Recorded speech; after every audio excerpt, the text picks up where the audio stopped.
नमस्कार दोस्तों, स्वागत है आपका आपके YouTube channel hot debate show में। आज केजरीवाल का एक और नया सच सामने आया। पूर्व सचिव ने बताया कि केजरीवाल ही एलजी को काम नहीं करने देता था। चलिए देखते हैं पूरा वीडियो। वीडियो पसंद आए तो लाइक करें, शेयर करें और कमेंट करें और चैनल को सब्सक्राइब करना ना भूलें। चलो भाई, देखो अब मैं क्या करता। आप पूर्व मुख्य सचिव हैं दिल्ली के। उमेश सहगल साहब आपके पास आते हुए, अब चूंकि 9 दिन गुजरने वाले हैं, 10वां दिन लग जाएगा, जो देरी हो रही है क्या उससे कामकाज दिल्ली का प्रभावित होता है?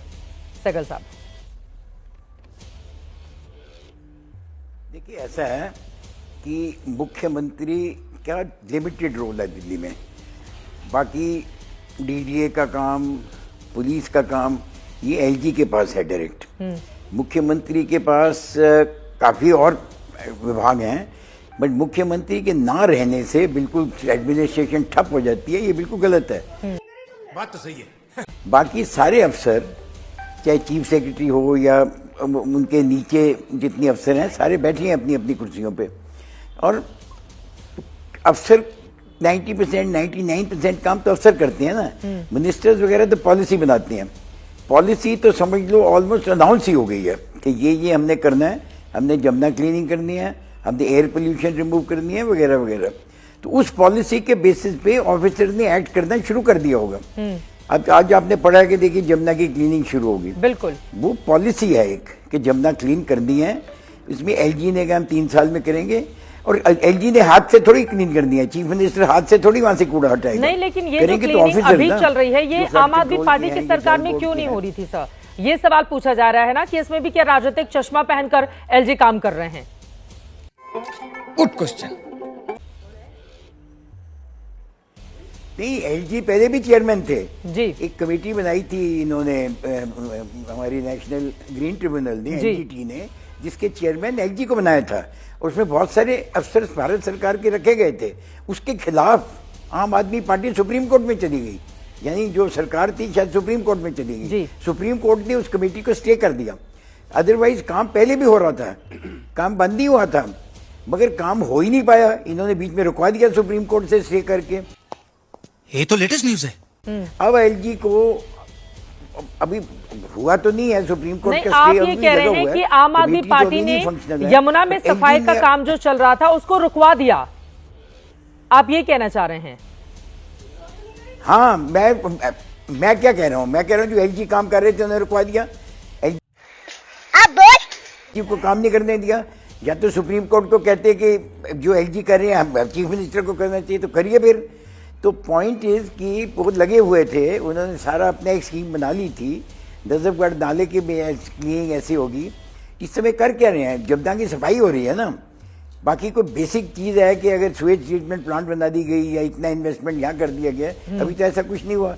ये तो होगा जब सरकार आ जाएगी। बिल्कुल। जैसे तो जल बोर्ड इन पोजिशन है, जो सैंक्शन प्रोजेक्ट्स हैं वो तो चल रहे हैं ना, वो तो अभी भी बनने हैं। अब सारी दुनिया जानती है कि स्वेज प्लांट्स दिल्ली की पूरी फंक्शन नहीं कर रही है जी। तो उसको पूरा फंक्शन करना है। इसके लिए क्या मिनिस्टर बैठेगा उसके ऊपर जाकर? लेकिन एक और सवाल जिसका जवाब मैं आपसे चाहूंगी, उसके बाद मैं बाकी मेहमानों के पास जाऊंगी। अब चूंकि यमुना में जिस तरह से साफ सफाई और यमुना आरती की शुरुआत हो गई है, उसके बाद पूछा जा रहा है कि भाई अभी सरकार तो बनी नहीं, एलजी ही फुल एक्शन में इस वक्त दिखाई दे रहे हैं। लेकिन एलजी का एक बयान है जो बहुत ज्यादा वायरल है, और इससे जुड़ा हुआ सवाल उमेश सहगल साहब, वो कह रहे हैं उसे भ्रम था कि वक्त की गर्द में सब मिट जाएगा, उसका छल दुनिया ने नहीं देखा तो छुप जाएगा, किसी बेबस के आंसुओं का हिसाब रखता है ऊपर वाला, रोने वाला भी अगर भूल जाए तो तू कहां बख्शा जाएगा, ठहर और देख तमाशा वक्त का, तेरे शीशे का महल बिखर कर चूर चूर हो जाएगा। अब एलजी का ये बयान, शीशे का महल, क्या केजरीवाल के ऊपर डायरेक्ट निशाना नहीं साधा जाए? किसी भी राज्य में अगर हम देखें, क्या एलजी की ओर से इस तरह का बयान दिया जाता है और क्या ये जायज है? उमेश सहगल जी। नहीं, मुझे ये नहीं पता कि ये बयान दिया गया है कि नहीं है। ये बिल्कुल जायज है। जायज है। अगर ये चीफ मिनिस्टर का मकान नहीं था, हाँ। ये जनरल पूल का मकान है। ये चीफ सेक्रेटरी पहले कितने साल उसमें, सन मेरे ख्याल 70 से चीफ सेक्रेटरी का मकान रहा है वो। अब आपने चीफ मिनिस्टर को दे दिया, चलिए ठीक किया, मगर एयर मार्क्स मकान नहीं है ये कि जरूर चीफ मिनिस्टर वहीं रहेगा आके। कोई ऐसा ऑर्डर मुझे तो देखा नहीं है, ना मैंने कहीं पढ़ा है कि ऐसा ऑर्डर इश्यू है। इन्हीं के अगर 40 करोड़ या 45 करोड़ रुपए खर्च कर दिए गए हैं, अगर हेड ऑफ द स्टेट चाहे कॉन्स्टिट्यूशनल हेड हो अगर उस पर रिमार्क कर दे तो क्या गलती है इसमें? तो रिमार्क करना बहुत जरूरी था। और देखिए पब्लिक ने ऑलरेडी डिसाइड कर दिया कि ये काम गलत था। अगर ये तो कहते थे कि मुझे जेल गलत भेजा गया, पब्लिक डिसाइड करे कि मुझे ठीक भेजा गया कि नहीं, मुझे अदालत भी नहीं डिसाइड कर सकती। अब कर दिया ना पब्लिक ने डिसाइड, अब जरा आराम से बैठिए। अब दूसरी सरकारों को काम करने दीजिए, 5 साल ही मिली हैं, उनको पता है कि चीफ मिनिस्टर हमने जल्दी से जल्दी बनाना है। अब अगर 10 दिन भी लग गए या 5 दिन में हो जाता है या 4 दिन में हो जाता है, 6 दिन में क्या फर्क पड़ता था? तो अब वो बन जाएगा। मैं इसमें पॉलिटिशियन नहीं हूं, मुझे नहीं पता कि ये बनने में क्या क्रिया होती है। ठीक है, बट पॉइंट इज कि अगर इतनी बड़ी चीज नहीं है, 5 लाख अफसर हैं दिल्ली प्रशासन में, 1 4 5 नहीं है, सिर्फ 7 मिनिस्टर नहीं है कि जो सारा बैठे काम कर रहे हैं। अब क्रेडिट सारा आपको मिलता है, इसमें कोई डाउट नहीं है। ठीक है, मुझे लग रहा है रीना गुप्ता जी आप जवाब दे दें, फिर मनोज काका जी मैं फौरन आपके पास आऊंगी, विशाल जी आपके भी पास आऊंगी।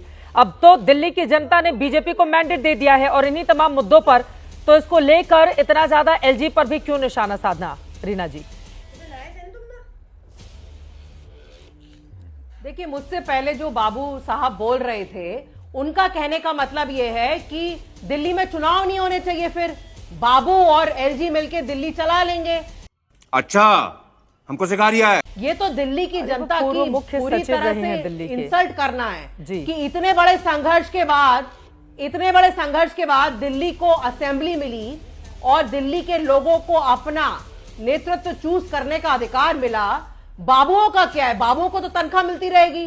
अगर किसी के घर में पानी नहीं आ रहा है, किसी के घर में बिजली नहीं आ रही है, तो कौन से बाबू का दरवाजा खुला होगा जहां जाके हम पेटिशन करें? एलजी का दरवाजा खुला होगा जहां जाके हम पेटिशन करें? तो ये तो बहुत विरोधाभास हो गया। एक तरफ वो कह रहे हैं कि बाबू और एलजी मिलके दिल्ली चलाते हैं, दूसरी तरफ वो कह रहे हैं कि हाई लेवल जो डिसीजन होते हैं वो बस दिल्ली सरकार करती है। तो पहले डिसाइड कर लीजिए कि बाबुओं ने एलजीओ ने, इसका मतलब जो दिल्ली में जो भी प्रॉब्लम है फिर वो बाबू और एलजी की वजह से। ऐसी अपमानजनक बातें कर रहा है, ये अश्लील है ये लोंडा। पूर्व मुख्य सचिव की एक बड़ी पद होती है रीना गुप्ता जी। ठीक है, मैं आपसे जवाब ले लूंगी, लेकिन बार बार ये तंज कहते हुए बाबुओं कहना कि बाबू दिल्ली चला रहे हैं, मुझे लगता है कि थोड़ा सा मतलब वो ठीक नहीं होता है। जनता माफ नहीं करेगी। लेकिन आपने उमेश सहगल जी के ऊपर कुछ सवाल उठाए हैं। सहगल साहब आप जवाब दीजिए, फिर मैं बाकी लोगों के पास आऊंगी। देखिए ये तो एक बिल्कुल नेगेटिव स्टेटमेंट है और ये स्टेटमेंट की वजह से ही इतनी डिमोरलाइज्ड है यहाँ की ब्यूरोक्रेसी। इस तरीके से ये अफसर ये मिनिस्टर ट्वीट करते रहे हैं, चीफ सेक्रेटरी की मार पिटाई होती रही है चीफ मिनिस्टर के घर में, पूरी ब्यूरोक्रेसी पूरी इतना डिमोरलाइज थी, जिसका रिजल्ट ये हुआ जो रिजल्ट हमें नजर आ रहा है। अब सड़कों की रिपेयर नहीं हो पा रही है, बारिश में इतना पानी इकट्ठा हो जाता है। आपने अफसरों को डिमोरलाइज कर दिया, मार पिटाई करके, गाली गलौज दे के। क्या कोई भी एविडेंस नहीं थी? 2 एमएलए के अगेंस्ट केस चल रहा है कि नहीं? सिर्फ चीफ मिनिस्टर का अभी खारिज किया गया ना, वो भी सुप्रीम कोर्ट में। देखिए मैं कोई किसी ने बाहर नहीं फेंका, केस चल रहा है अभी सुप्रीम कोर्ट के यहाँ भी गया हुआ है, वो बाहर नहीं फेंका गया। पॉइंट ये कि ब्यूरोक्रेसी डिमोरलाइज थी। पिछले 11 साल में इतनी ज्यादा डिमोरलाइज ब्यूरोक्रेसी मैंने कहीं कभी नहीं देखी। और उसके बगैर आप भी काम कर सकती हैं। आप ये सोचते हैं कि मैं ही जाके या मेरे 70 एमएलए मिलके सारा काम कर देंगे, तो ये आप गलत सोचते हैं। आप लीडरशिप प्रोवाइड करिए। लीडरशिप का मतलब होता है कि आपको फॉलोअर्स को अपने साथ लेके चलिए। ये नहीं है कि आप उनको घसीट के साथ में ले जाइए या मार पिटाई करके उनको साथ में ले जाइए। अब आप अगर यही आपकी थिंकिंग है, फॉर्चुनेटली मैं बीजेपी और कांग्रेस दोनों सरकारों के साथ काम कर चुका हूँ, दोनों की ऐसी थिंकिंग नहीं थी। दोनों ने बड़ी इज्जत शो की, दोनों पार्टीज ने बहुत इज्जत से 7 अफसरों को ट्रीट किया, जिसकी वजह से देखिए शीला दीक्षित के पीरियड में कितने काम हो गए। और उसमें भी अगर देखिए अगर कितना इन्होंने एजुकेशन रिफॉर्म किया था सैफ सिंह वर्मा ने और मदन लाल खुराना ने। ठीक है, तो आप अगर ये समझते हैं कि हम मिल के अकेले काम कर लेंगे तो आपको भूलिका है। यकीनन सबको साथ में लेकर चलना होगा और दिल्ली को बेहतर बनाना है, तो सभी को अपना अपना जो भी रोल है उसका निर्वहन करना होगा।